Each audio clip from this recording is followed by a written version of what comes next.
Bueno, esto está basado en el enorme poder que tiene la atención para afectar al funcionamiento de nuestro cerebro.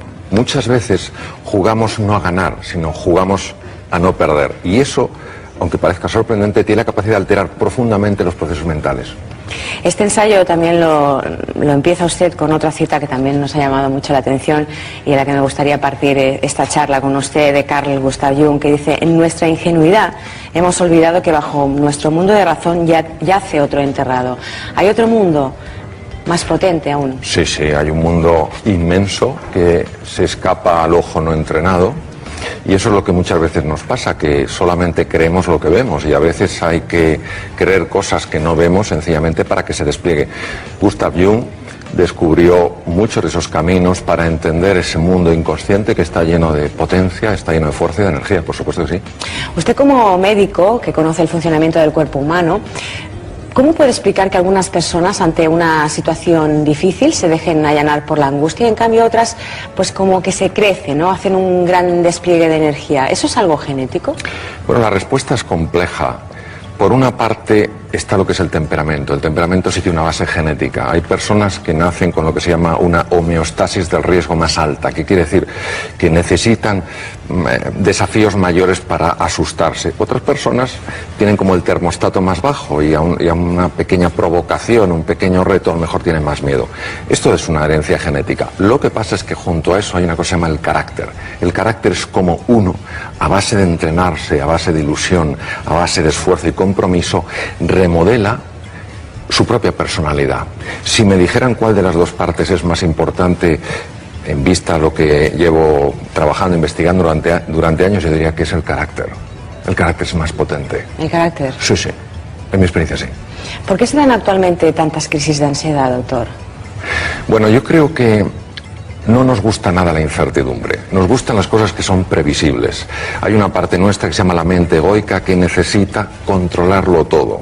Con los vaivenes que hay, con los cambios tan rápidos, nos sentimos absolutamente enajenados, que quiere decir fuera del eje, y esto genera una tremenda ansiedad.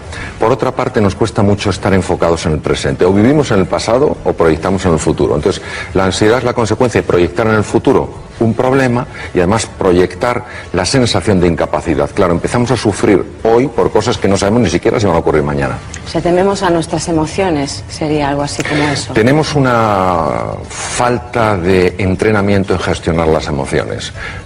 Somos conscientes a nivel experiencial de lo importantes que son, sin embargo, a nivel de lo que es formación cultural o entrenamiento cultural, parece que lo que domina es el pensamiento y sabemos que no es así.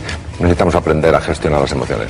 Según su libro, según nos cuenta usted, el poder de nuestra mente es inmenso, todo está en nuestra mente, ¿no? Los límites que nos imponemos y las capacidades. Pero hay situaciones verdaderamente catastróficas o dramáticas, ¿no? Para una persona, me refiero pues a un accidente de tráfico o a la muerte de una persona querida, ¿no? Claro que sí. ¿Realmente solo con la mente podemos hacer frente a ello? ¿Y cómo se hace esto? Claro. En primer lugar, no podemos banalizar. Una persona que haya tenido una pérdida importante en su vida, decirle de entrada que todo está en su mente, me parece que puede ser tremendamente hiriente y además muy poco realista. Los seres humanos necesitamos darnos cuenta de que tenemos una enorme fragilidad. Yo puedo escribir 500 libros, tener una desgracia personal y estar hundido durante un tiempo. Es decir, el conocimiento, la experiencia pueden no prepararme para algunos golpes. Y tengo que aceptar, es un reto a mi humildad, mi fragilidad como ser humano. El problema es cuando nos quedamos en el suelo una vez que nos hemos caído. Es decir, el proceso de duelo, el proceso de una persona experimenta la tristeza, la ira, la incomprensión y se recupera, es natural en el ser humano. Hay que aceptarlo, seas quien seas, por más que sepas. Ahora, lo que no puedes es esa emoción convertirla en un estado de ánimo. Es decir, que toda tu vida ya sea una prolongación de eso que te ocurrió en un momento determinado. En su libro usted también habla del secuestro emocional. ¿A qué se refiere con ello? Es un término curioso. Consiste en lo siguiente. En la pantalla podemos ver un cerebro humano y vemos dos puntos rojos. Esos puntos rojos corresponden a lo que se llaman las amígdalas. No son estas, están en el cerebro. Su raíz viene de la palabra griega amígdala, que quiere decir almendra. Y esos centros, cuando se activan fuera de contexto, fuera de lugar, tienen la capacidad de anular capacidades intelectuales, de análisis, de reflexión, creatividad. Entonces, el tema es que cuando se activan las amígdalas, muchas veces no somos conscientes de eso. nos vemos asustados, nos sentimos perdidos, nos sentimos absolutamente impotentes, desesperanzados. Esa activación amigdalina en realidad es la que está dirigiendo nuestra vida y no nuestra capacidad para ver las cosas con una mínima perspectiva. Parece que una mentalidad negativa favorece la muerte neuronal. Sí, eso es debido a algo sencillo de explicar que ha sido muy complejo de descubrir. El pensamiento, a través de unas estructuras cerebrales que se llaman los mapas de los sentimientos, afectan las amígdalas. Si mi pensamiento es negativo, la amígdala pone en marcha unas estructuras, son el hipotálamo, la hipófisis, etcétera, estructuras cerebrales, y se segrega una serie de hormonas. Estas hormonas, que están segregadas de forma inadecuada y mantenidas en el tiempo, son capaces de producir la muerte de neuronas, sobre todo en una estructura que se llama hipocampo, esencial en el aprendizaje, mantenerse ilusionado y controlar el pánico. Es decir, nuestro pensamiento sí afecta a nuestra química. Doctor Alonso, cuando un hombre está hundido, ¿le es más difícil pedir ayuda que a una mujer? En general, sí. Y este es un sí grande, no es un sí pequeño. El sí grande es probablemente por entrenamiento cultural. Cuando tú pides ayuda a una persona, te colocas en una situación, entre comillas, de inferioridad, porque necesitas que alguien te ayude. Y eso, en nuestro entrenamiento cultural, parece que no es aceptable. Esto es un tremendo error. Todo ser humano, y yo me pongo a la cabeza, necesitamos ayuda en ciertos momentos. Una mujer, en general, cuando se siente herida, cuando se siente perdida, suele buscar una persona de confianza con la cual comparte su sentir. Y al compartirlo, ese sentir deja de tenerla como en un cautiverio, como secuestrada. El hombre tiende a aislarse porque se siente avergonzado, no le gusta compartir sus sentimientos. Quizás si hicieran este aprendizaje muchos hombres no habría tantas crisis de ansiedad, ¿no? Bueno, gran parte de las crisis de ansiedad son la consecuencia de quedarte, como decía antes, atrapado en un problema y no compartirlo con otras personas. Hay un término muy bonito que también usted utiliza en sus ensayos, que es compartir destino. ¿A qué se refiere con ello? Bueno, compartir destino quiere decir que cuando una persona está mal o tiene una situación compleja, en lugar de decir, oye, mira, lo siento, ojalá te pudiera ayudar, actúas como si esa situación estuviera afectando a ti mismo. Es decir, tus necesidades las hago mías.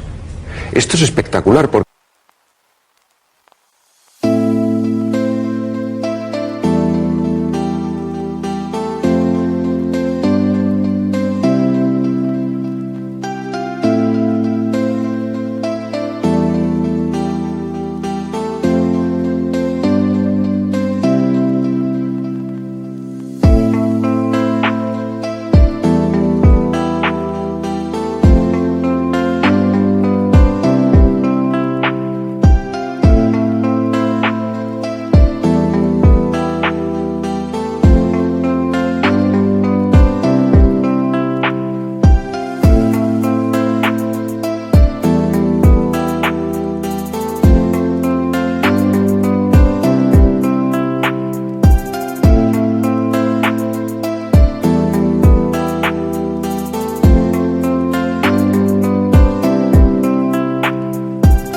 que es luchar hombro con hombro. Claro, cuando una persona siente a otro ser querido que está luchando hombro con hombro, sale de su interior una fuerza, sale una capacidad, sale una determinación muy superior a la que normalmente tendría. Siempre y cuando se sepan gestionar esas energías quizá negativas que pueda tener la otra persona que necesita ayuda en ese momento, ¿no? Claro, a ver, luchar hombro con hombro no quiere decir resolver a la otra persona su problema. Quiere decir, estoy junto a ti porque tú no tienes un problema. Somos los dos los que tenemos un problema y le vamos a hacer frente.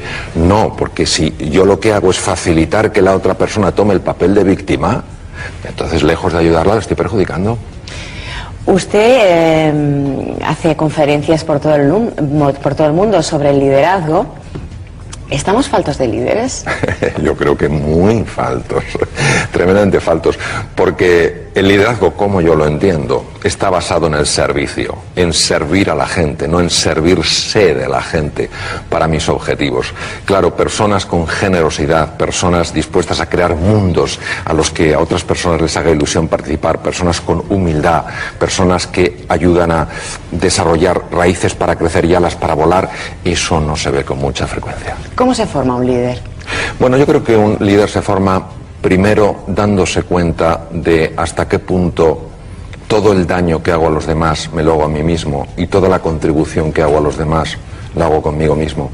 Porque a menos de que veamos a los otros seres humanos como verdaderamente tierra sagrada, como seres dignos de ayudarles, dignos de inspirarles, es muy difícil que encontremos en nuestro interior esa fuerza que aflore, que aflore lo mejor que hay en nosotros. Para acabar, usted expresa su convicción de que muchas curaciones no comprendidas por la ciencia médica están vinculadas a este mundo oculto al que apuntábamos al inicio, bajo la razón, ¿no?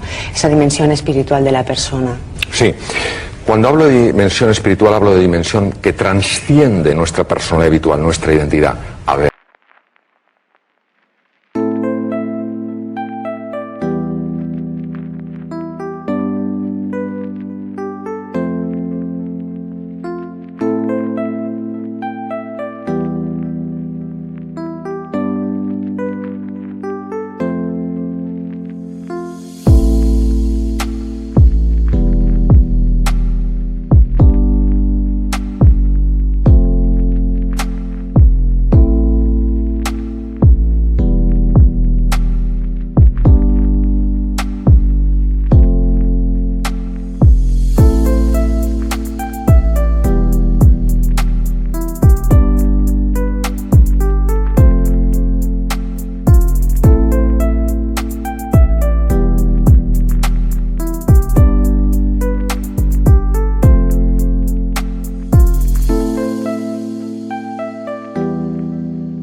Yo lo he visto, lo hemos visto muchos médicos en el mundo. Hay veces que hay personas que se curan lejos de todo pronóstico, lejos de todo diagnóstico de una posible curación. De alguna manera el sistema inmunitario que nos defiende frente a bacterias, virus y tumores se pone en marcha. Y esto no se pone en marcha porque yo decida que se pone en marcha, sino porque una fuerza especial en ese momento decides sacar a flote esos recursos. Doctor Alonso, muchísimas gracias por sus reflexiones. A los que se hayan quedado con ganas, pues sepan que en este libro Reinventarse pueden encontrar muchas de esas claves para sentirse un poquito mejor, ¿no? Muchísimas gracias por aceptar nuestra invitación.